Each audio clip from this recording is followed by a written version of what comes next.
अभिवादन स्वीकार करें। मैं उदय पठानिया। जमीन ये एक ऐसा शब्द है जो हर किसी को चाहिए, लेकिन हिमाचल में जो अभी मौजूदा वक्त है उसमें जमीन की तलाश में सरकार से लेकर जनता तक दौड़ी हुई है। किसी को सत्ता की जमीन चाहिए, किसी को विरोध के लिए जमीन चाहिए, तो किसी को रोजगार के लिए जमीन चाहिए, और कुछ पहलू ऐसे भी हैं जिन्हें अपनी जमीन चाहिए। ये जमीन का मुद्दा इसलिए अहम हो जाता है क्योंकि ये हर आदमी की जिंदगी में एक अहम रोल निभाता है। तो चलिए सिलसिलेवार इस जो मुद्दा है जमीन का, इसके ऊपर चलते हैं। सबसे पहले बात करूंगा मैं रोजगार की जमीन।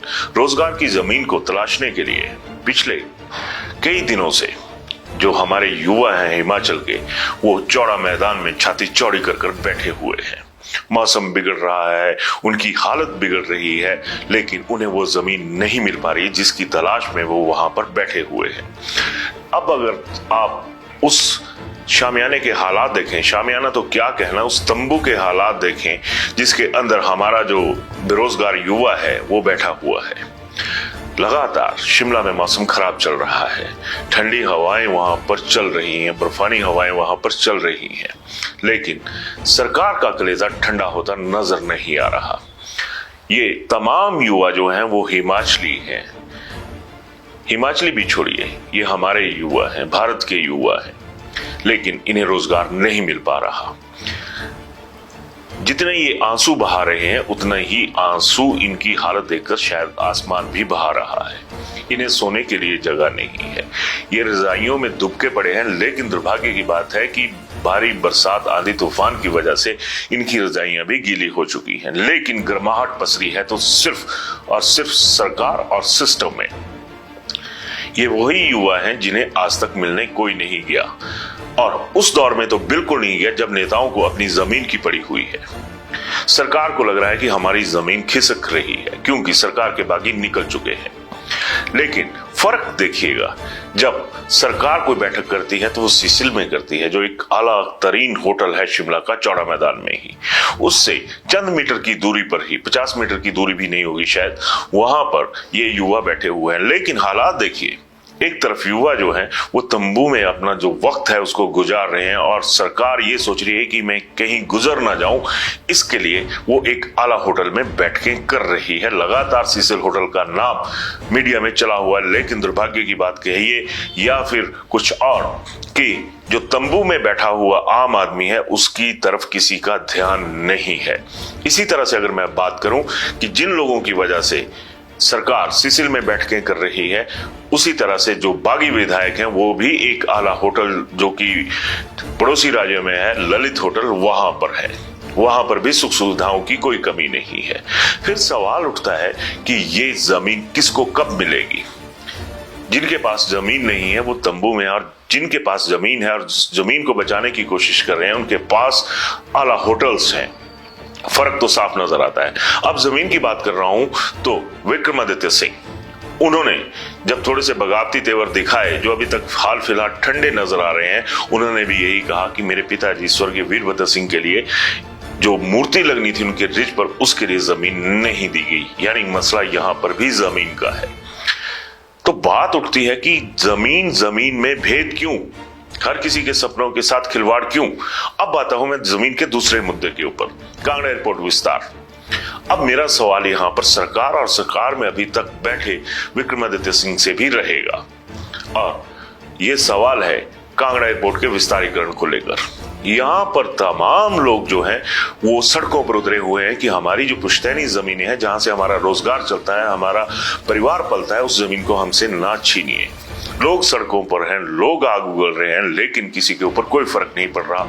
तो यहां पर भी जमीन का एक बहुत बड़ा जो अंतर है, जमीन की कीमत का, जमीन के एहसास का, वो यहां पर नजर आ जाता है। अब सवाल उठता है कि माल रोड रिज पर जहां पर स्वर्गीय वीरभद्र सिंह जी की मूर्ति लगाने का मुद्दा गरमाया हुआ है, वो जमीन सरकारी है। लेकिन जिस जमीन को कांगड़ा एयरपोर्ट विस्तारीकरण के लिए लोग अकड़े हुए हैं कि हम अपनी 1 इंच जमीन नहीं देंगे, वो जमीन तो उनकी पुश्तैनी है। सरकारी जमीन पर भी अगर चाहे चंद फुट की जगह कह लीजिए, वहां पर भी यही सवाल है कि वो तो सरकारी जमीन है, उसके लिए इतना एक तरह से जो क्या कह सकते हैं उसको कि एक तरह से जितना उबाल आया हुआ है, तो क्या आम आदमी के दिल में उबाल नहीं आया होगा? तो ऐसे में सवाल उठना लाजमी है कि जमीन में फर्क क्यों है? आपकी जमीन अहम हो जाती है और लोगों की जो जमीन होती है, चाहे वो आम युवा के रोजगार की हो या किसान की हो, वो जमीन आपको वहम नजर आती है कि इस वहम को तो हम कभी भी अपने सरकारी दबके के साथ हटाकर रख देंगे। कभी सोचा कि क्या बीती होगी? हाल ही में मुख्यमंत्री सुखविंदर सिंह सुक्खू का यह बयान आया कि जो बागी विधायक है उनके परिजन उनसे पूछ रहे हैं कि ये लोग कहां पे हैं। क्या कभी किसी ने यह सोचा कि जिनके ये बच्चे इतने खराब मौसम में वहां पे बैठे हुए हैं, उनके पेरेंट्स भी यही सोच रहे होंगे कि उनके बच्चे किस हालात में हैं? नेता लोग तो वीवीआईपी कैटेगरी में आ जाते हैं, पर आम आदमी की कौन सी कैटेगरी आप लोगों ने बनाकर रख दी है? दर्द बराबर है। अगर विधायकों के परिजनों का दर्द है तो उसी तरह से इन बच्चों के पेरेंट्स का भी दर्द जायज है। रोता हर कोई है। अगर इसी मुद्दे पर मैं बात करूं, जमीन वाले मुद्दे पर, तो विक्रमादित्य सिंह, स्वर्गीय वीरभद्र सिंह की जो मूर्ति लगाने के लिए जमीन थी, उसके लिए वो भावुक हो उठे। लेकिन भावुक एक आम आदमी का बच्चा भी हुआ था, वो भी रो रहा था। तो आंसुओं में भी फर्क आता है। आंसू वीवीआईपी भी होते हैं और आंसू जनरल भी होते हैं, आंसू आम भी होते हैं। तो जब दर्द में ही भेद आ जाए, उसके लिए जिम्मेदार कौन है? तो जरूर सरकार को यह सोचना चाहिए कि आज की डेट में जब सरकार एक तरह से दबाव में आई हुई है, तो वो लगातार कुर्सियां बांट रही है। लगातार आज की बात करूं तो आज भी सरकार ने कर्मचारियों को डीए देने का ऐलान कर दिया है। सरकार ने जो नंदलाल है विधायक, उन्हें सिक्योरिटी प्रोवाइड कर दी, उन्हें 7th फाइनेंस कमीशन का चेयरमैन भी बना दिया और उन्हें भी कैबिनेट रैंक दे दिया। अब सवाल उठता है कि व्यवस्था परिवर्तन किसके लिए? यहां पे व्यवस्था परिवर्तन क्यों नहीं हुआ? क्यों कैबिनेट रैंक दिया गया? जबकि यह भी हकीकत है कि कैबिनेट रैंक के मुद्दों पर ही कांग्रेस की भीतरी सियासत गरमाई हुई है। फिर खर्चों में कटौती है कहां पे? फिर बच्चों के लिए वेतन क्यों नहीं हो रहा है? क्योंकि यही कहा जा रहा है कि अगर इन बच्चों को अपॉइंटमेंट्स दे दी गई तो उनकी जो सैलरी का है वो भी अतिरिक्त जो भार है वो सरकार पर बन जाएगा। तो भार में भी भेद है। तो ये जो भेद की राजनीति है, फिर यहां पे सवाल ये भी है कि क्या लोकतंत्र सिर्फ नेताओं के लिए है? जो लोग है उसके लिए क्या कोई तंत्र नहीं है? तो बहुत सारी चीजें ऐसी मौजूदा दौर में हो रही हैं जिसमें मीडिया के लोग, मेरे जैसे लोग, अक्सर ऐसी चीजों के ऊपर फोकस कर देते हैं जिन पर एक तरह से ये रहता है कि हमारी भी अहमियत वही मुद्दे हैं जिसमें वीवीआईपी लोग जुड़े हुए हैं और जनरल पब्लिक का कोई हिस्सेदारी नहीं है।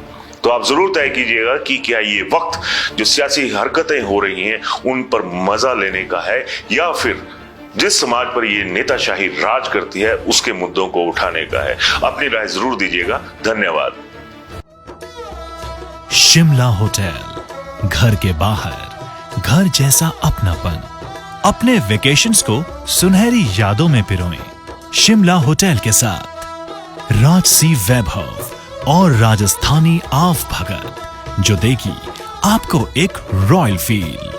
हिमाचल वासियों के लिए जयपुर में ठहरने का अपना होटल शिमला होटल।